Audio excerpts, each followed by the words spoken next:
kembali. Kali ini saya akan berbicara mengenai putusan MK nomor 30 strip PUU strip Romawi 7 tahun 2010, yaitu mengenai MK mengabulkan uji materi yang dilakukan oleh penambang rakyat di Bangka Belitung. Mengapa ini penting untuk penambang rakyat? Ada dua pasal yang diuji dalam perkara ini, yaitu pasal 22 huruf E dan F tentang wilayah pertambangan rakyat dan pasal 52. Dari uji materi ini sebenarnya ada tiga hal yang menarik yang harus dipahami oleh para penambang rakyat di seluruh Indonesia. Yang pertama adalah bahwa dalam pertimbangannya Mahkamah Konstitusi berpendapat bahwa ketentuan tentang wilayah pertambangan rakyat atau WPR di dalam Undang-Undang Minerba adalah wujud pelaksanaan pasal 33 Undang-Undang Dasar 1945 yang mengamanahkan kepada negara untuk terlibat atau berperan aktif melakukan tindakan dalam rangka penghormatan, perlindungan, dan pemenuhan hak-hak ekonomi dan sosial warga negara. Jadi penyediaan wilayah pertambangan rakyat ini adalah amanah undang-undang kepada negara untuk warga negara. Jadi ketika di wilayah Anda, di wilayah teman-teman tidak ada wilayah pertambangan rakyat, artinya pemerintah kita belum melaksanakan amanah undang-undang kepada warga negara. Jadi sangat aneh kalau pemerintahnya belum melaksanakan amanah undang-undang kepada warga negara, tapi warga negaranya dipaksa untuk melaksanakan undang-undang yang pada dasarnya tidak mungkin bisa dijalankan. Karena apa? Karena bagaimana tambang rakyat bisa diurus izinnya untuk menjadi IPR kalau belum ada WPR-nya. Jadi ini sesuatu yang harus kita pahami dan kita harus berani berkata bahwa kepada siapa aja yang mempertanyakan IPR, harusnya dia mempertanyakan dulu apakah negara atau pemerintah sudah menyediakan wilayah pertambangan rakyat tersebut kepada penambang rakyat. Ya, jadi kalau belum ada WPR-nya, adalah pertanyaan yang bodoh ketika menanyakan IPR. Dan saya ingat betul bagaimana Kapolri, Bapak Kapolri yang baru ini Pak Sigit, yang menyatakan bahwa Kapolri akan mengupayakan hukum tidak hanya tajam ke bawah, tapi juga tajam ke atas. Artinya, jangan hanya rakyat yang dipaksa untuk mengakui atau mengikuti undang-undang, sementara pemerintahnya belum, gitu loh.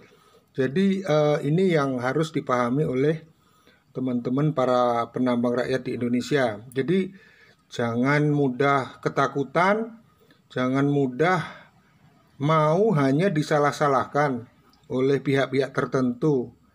Jadi dan kita wujudkan bahwa kesungguhan kita ingin punya IPR itu dengan membuat usulan atau surat-surat kepada pemerintah meminta wilayah pertambangan rakyat, karena itu adalah tugas pemerintah atau amanat undang-undang kepada negara untuk aktif dalam menyediakan pemenuhan hak-hak ekonomi dan sosial warga negara. Jadi artinya kalau rakyat dituntut, seharusnya sebelumnya rakyat harus bisa menuntut lebih dahulu kepada pemerintah, karena sekali lagi bahwa IPR tidak bisa diajukan sebelum ada wilayah pertambangan rakyat. Begitu teman-teman. Kemudian yang poin kedua yang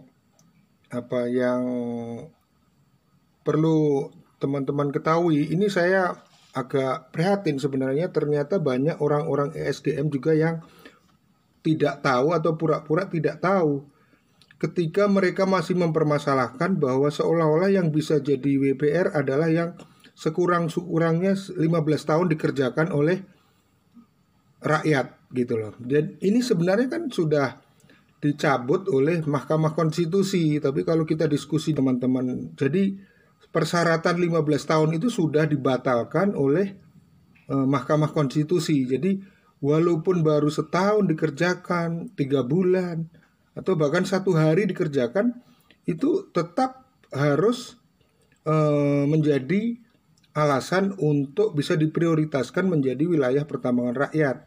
Seperti bunyi pasal 24 Undang-Undang nomor 4 tahun 2009 tentang wilayah pertambangan rakyat, yaitu di suatu wilayah yang sudah dikerjakan tetapi belum ditetapkan menjadi wilayah pertambangan rakyat harus diprioritaskan menjadi wilayah pertambangan rakyat. Siapa yang harus menetapkan? Yaitu pemerintah. Jadi wilayah pertambangan rakyat adalah tugas pemerintah, bukan tugas penambang rakyat. Dan sebelum ada wilayah pertambangan rakyat, bagaimana mungkin rakyat bisa mengajukan IPR atau izin pertambangan rakyat? Dan yang ketiga adalah bahwa seringkali terjadi semacam tumpang tindih atau mana yang harus diprioritaskan, apakah WPR ataukah WPN, wilayah pencadangan negara, atau wilayah usaha pertambangan. Dari pertimbangan atau keputusan dari Mahkamah Konstitusi jelas mengatakan bahwa pengaturan tentang WPR, WPN, dan WIUP atau wilayah usaha pertambangan sudah jelas dan tegas, di mana urutan prioritasnya adalah dengan memberikan prioritas untuk menetapkan WPR terlebih dahulu, kemudian WPN, dan terakhir wilayah usaha pertambangan atau WUP. Jadi teman-teman, secara undang-undang bahwa pertambangan rakyat seharusnya diprioritaskan oleh pemerintah, oleh negara. Karena apa? Sekali lagi, karena itu adalah amanah kepada negara dari Undang-Undang Pasal 33 Undang-Undang Dasar 1945, bahwa negara harus terlibat aktif atau berperan aktif melakukan tindakan dalam rangka penghormatan, perlindungan, dan pemenuhan hak-hak ekonomi dan sosial warga negara. Siapa warga negara? Ya rakyat. Begitu kira-kira. Jadi saya harap para penambang mau mau menyadari, mau bersatu, mau menyuarakan hal ini. Ini suara undang-undang, ya. Jadi yang perlu disampaikan kepada siapa saja yang menentang tambang rakyat harus dijelaskan tentang ini. Begitu teman-teman, saya harap ke depan teman-teman semakin percaya diri dan mau semakin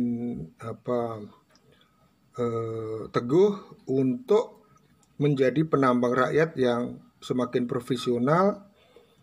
Kita mengupayakan legalitas dengan mendorong kepada pemerintah daerah kita masing-masing agar bupati bisa merekomendasi wilayah pertambangan rakyat kepada gubernur, dan gubernur bisa menetapkan wilayah pertambangan rakyat itu dan melaporkan kepada kementerian.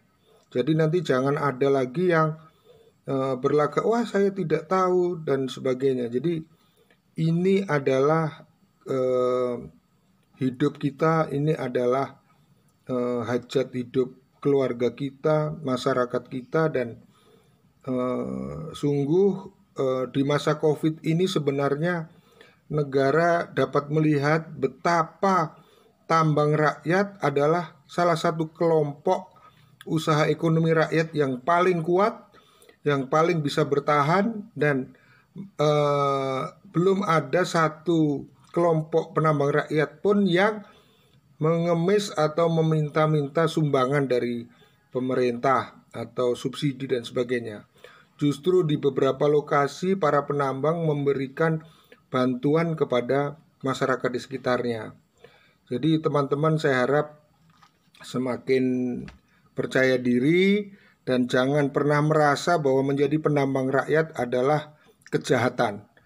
Penambang rakyat adalah pejuang bangsa yang akan memberi pondasi yang kuat bagi ekonomi Republik Indonesia, karena Indonesia adalah negara mineral, negara yang kaya mineral, dan dengan bisa memanfaatkan mineral secara baik, secara optimal, bangsa Indonesia akan menjadi kuat baik dari secara ekonomi maupun dari sisi ketahanan bangsa. Terima kasih, salam tambang.